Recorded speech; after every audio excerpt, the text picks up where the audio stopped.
This epidemic is a tragedy, but it will be all the more tragic if we fail to recognize and address the disproportionate impact of COVID-19 and an array of other diseases and risk factors on communities of color.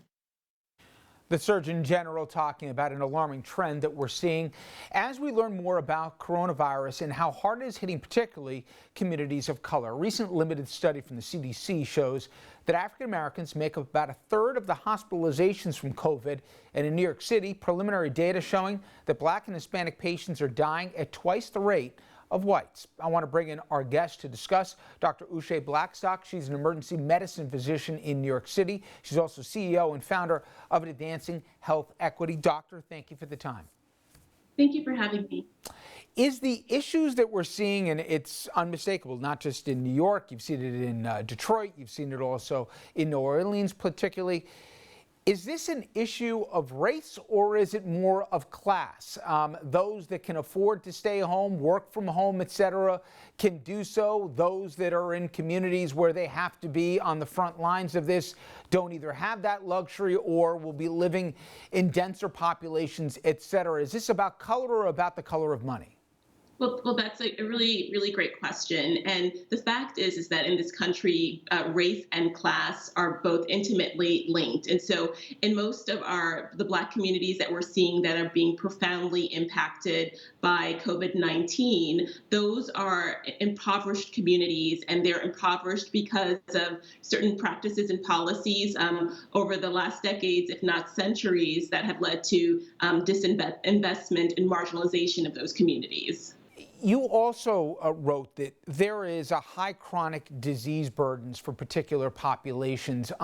You've been on the front lines for this. You've been in an urgent care clinic in central Brooklyn. Talk about the kinds of patients that too often fit the profile.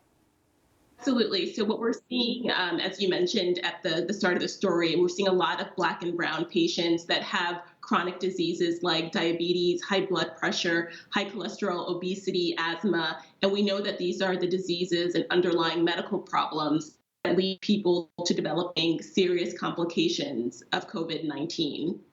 There is, I think, small ways that the general public may not realize. I covered a story, you probably followed it, a week ago or so, out of Detroit, where nurses walked out. And there is a good debate, I think, we don't have the time for it today, about where is the line between protesting from the front lines, but also observing your oath, especially in the time of the pandemic. But where they were complaining was about the patient load. And nurses were seeing in that hospital as many as 20 patients to a nurse. They thought it was unhealthy for that. I've been reading, and you can probably put more clarity to it, that, and I don't blame the hospitals, when they're dealing with a patient crunch, they'll pay money if they can afford it to bring on first line defenders here to help them out while poor hospitals can't. Talk about both that and how something like an access to testing isn't just keeping people in the dark, but it's directly impacting the same communities you're talking about.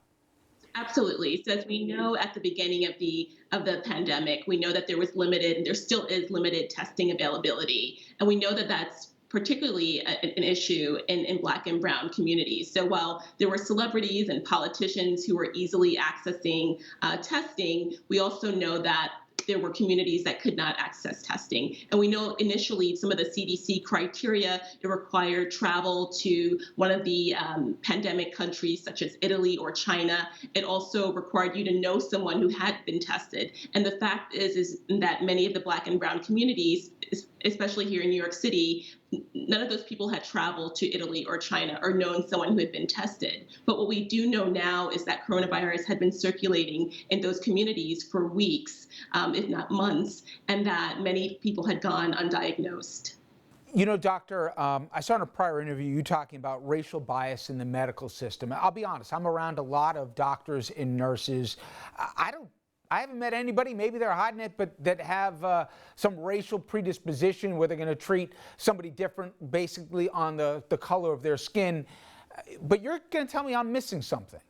I think people have to realize that when you grow up and you're socialized in a society where there is racism and sexism and homophobia, it's almost impossible for some of those messaging not to become part of your subconscious. And so we talk a lot about implicit bias, and I do tons of implicit bias trainings with healthcare workers. And provider bias is actually one of the factors that's implicated in some of the poor health outcomes that we see in Black and Brown communities. And so while no one is being intentional about mistreating patients because of race, we do know that it is in the subconscious and that it does influence how patients are cared for. The best example is not necessarily even COVID-19, but it's how pain is treated. So we have copious studies in the pain literature that talk about how Black and Brown patients, their pain is often undertreated, it's under perceived. They're often given less pain medication than white patients. And we even see this trend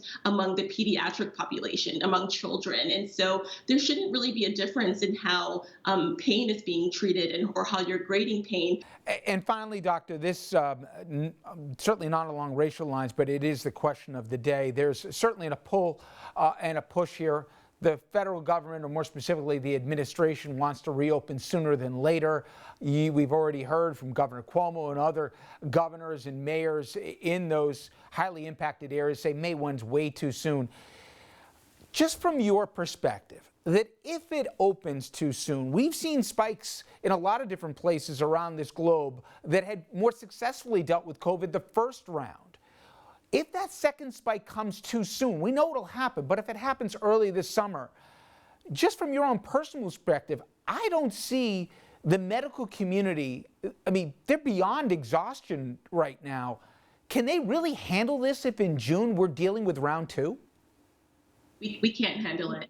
And we can't reopen businesses and society at that time. I have to tell you that what I've seen, I've been practicing for 15 years. What I've been seeing from patients is scary. This is scary. And I've had colleagues who've been practicing for over 35 years who have said they've never seen anything like this. So we are in unprecedented times, and that requires unprecedented interventions. And so we do need to stay home and stay safe for as long as possible to get coronavirus under control. Doctor, I appreciate the time, and again, I appreciate your service as well. Thank you. Thank you for having me.